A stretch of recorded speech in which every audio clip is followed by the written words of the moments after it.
Hey guys, well, hi. Hang on, I'm just. Hi. Yeah. So what's going on? What What are we doing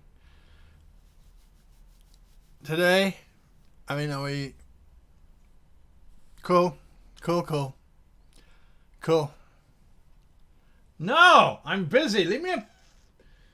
I told you I'm busy role playing. Okay, I'm busy. Right?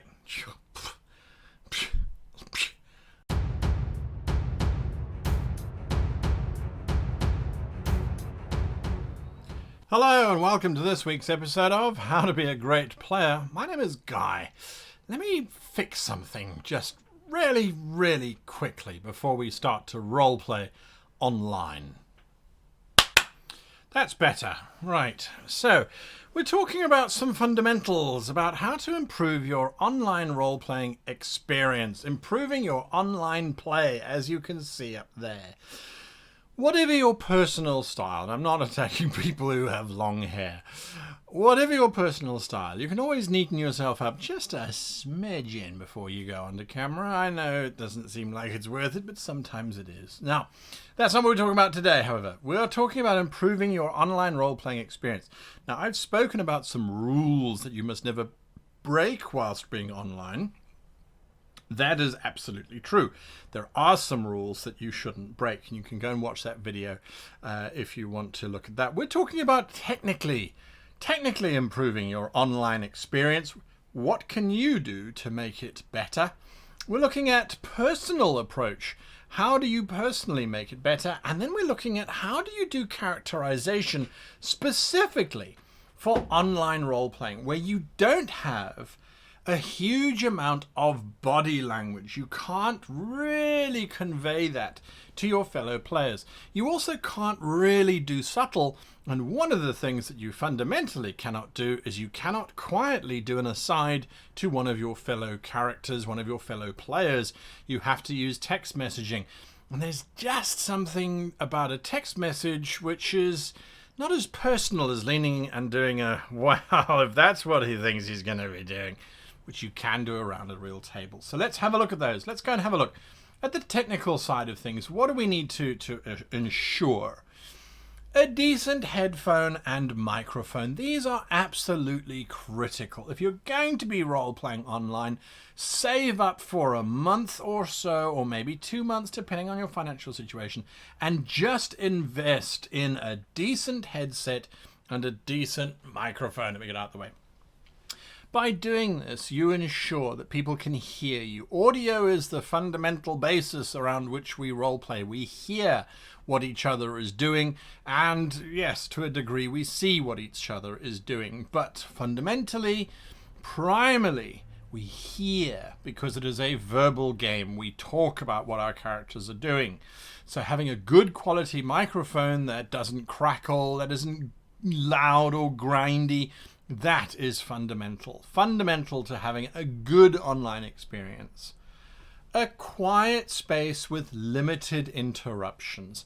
You don't have to make your bed every time you're going to roleplay and clean away all the clutter and all that kind of stuff. You really don't have to then just re-wallpaper the walls and put in downlights. You don't have to do that.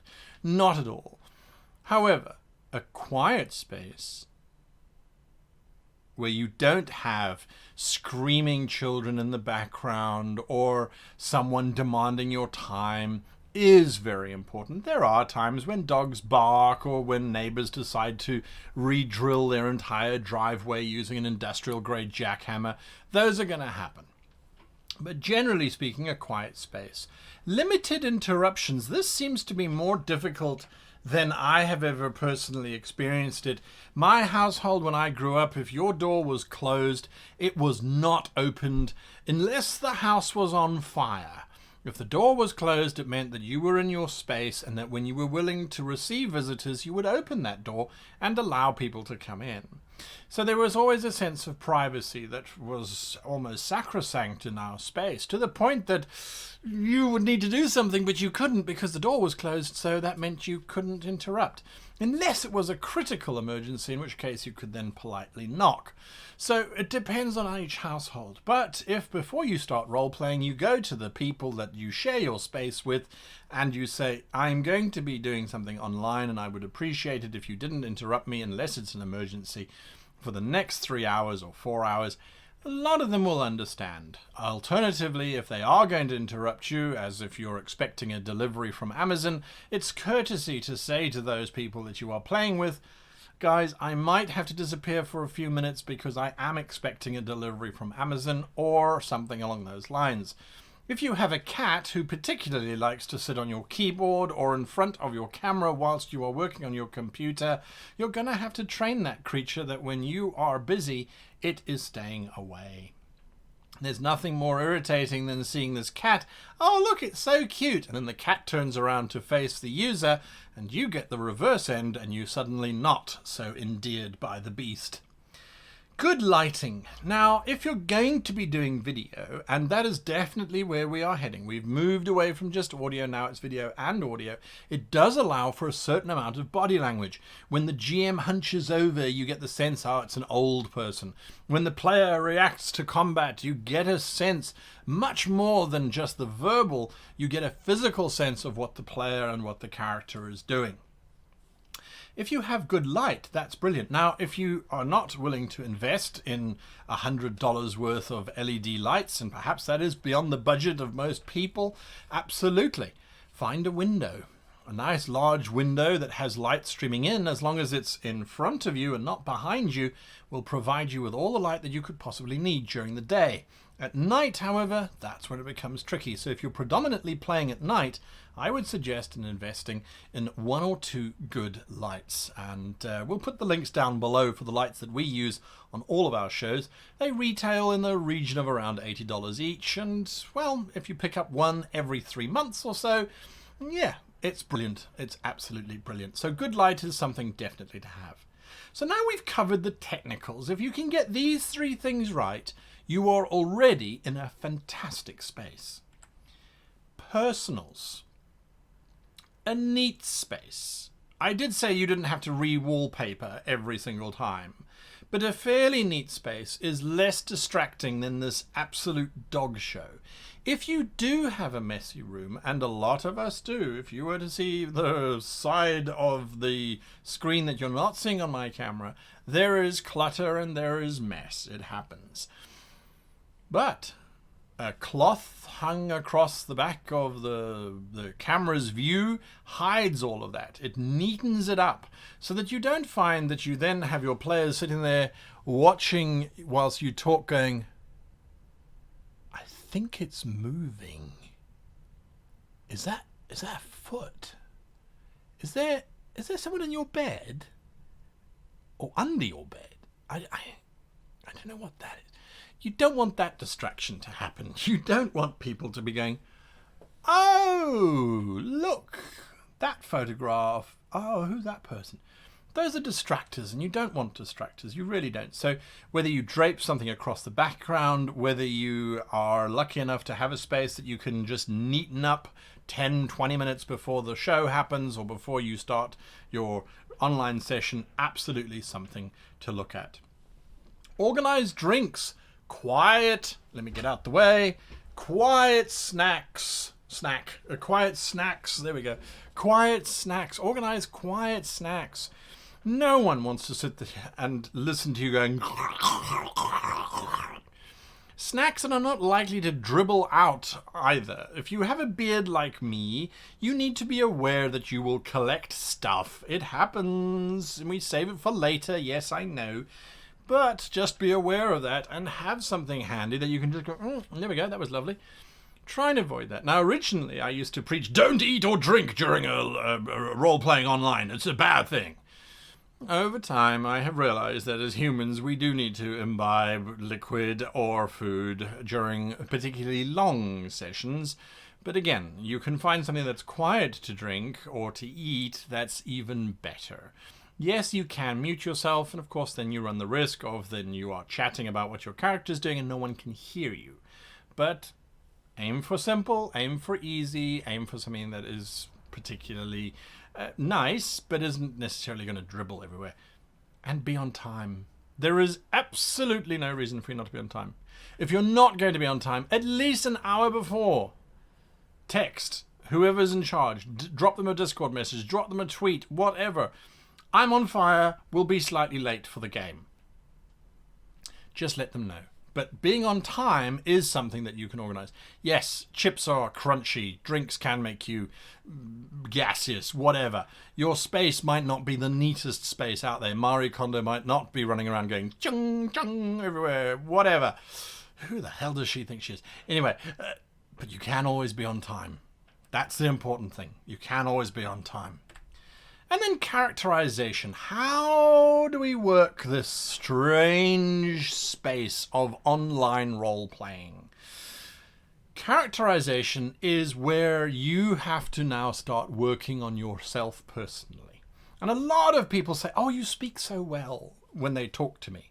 Well, yes, I've practiced and I have worked at my voice for years, trying to figure out how best to articulate, to enunciate, to be clear in thought. Failed there. How to maintain an engaging level and tone, and how to manipulate my voice. I have dedicated a large part of my life to doing that. It is up to you. If you don't have a clear voice, if you have a tendency to mumble, or if you have a tendency to trail off at the end of your sentences, if you are someone who is like that, you can improve. You can get better. It's called practice. If you have a computer and you're capable of playing online, it means you're capable of recording yourself. It's nothing difficult. There are many YouTube tutorials out there on how to improve the quality of your voice. A clear voice makes for a happy experience. A character and a player who's going, you're going, you're doing what? I can't hear you. It are not raining in Tokyo. What? That's so disruptive. It is so disruptive. And all it does is that players then go, oh, do I have to play with that person? Do I really have to play with that person? I could play with anybody else, but I have to play with that person. Okay. All right. 2 hours of crackle, hiss, pop, mumble. Ugh. Learn how to play with your voice. It can be a fun experience. Hand gestures. You don't have the ability to show your entire body on screen yet. We're not in the virtual reality space. So for now, hand gestures. My rogue takes aim. Practice. How high do your hands need to be? Because if my rogue takes aim and then my dwarf starts to sharpen his blade, turning the knife around, there are things you need to learn in order to be able to make this the most effective space that it possibly can be. So learn to use your hand gestures. You, Sheriff, I accuse you, is very dramatic, as opposed to saying, you, Sheriff, I'm pointing at you, can't you see? You. So learn how to use your hand gestures. It'll also help you in real life. Hand gestures are quite dramatic and draw attention to yourself. And then engage with the others. Now, there is a protocol. When someone else is talking, you shut up. You don't talk. You don't try and override them. You wait for them to finish. Some games, people raise their hand if they have something to say, and hopefully the dungeon master will come to them and say, yes, you had your hand raised. What are you saying? Don't try and overtalk. Don't try and overpower. But when there is a lull, when the dungeon master is saying, what are you doing? It's perfectly okay and encouraged to turn and say, my character talks to your character. What's going on in the background? Because you seem very tense right now. Talk to us. How can we help? Engage your fellow characters. Let them know that you're not just sitting there waiting for feedback from the DM. So often in online games, it devolves down to the DM, the player, the DM, the player, the DM, the player. Never the player to the player, the player to the player, the player to the player. Sometimes that happens, and well, a lot of times that happens. But a lot of times it's problem solving. It's very little character building. And you need to have that in your games in order to make your games work. So those are my three steps, 3 spaces that you can work on to improve your online roleplay. Now, it might seem like, oh, I'm spending hundreds of dollars and I'm trying to do this and I'm trying to do that and I'm working on my voice. it will make your experience that much more enjoyable if everybody was to subscribe to this process. If everyone was there saying, okay, cool, well, we're gonna do this because we like to role play in a really good way, in a very well lit kind of way. What a different experience online role play would suddenly become. And I think it would get to the point where it's like, well, online or around the table, they're pretty much the same thing because we have such good experiences on both. There are a lot of advantages to online role-playing, far more advantages than one might think. Certainly, I've become a major convert. So until next time, I hope you and yours have the most fantastic of playing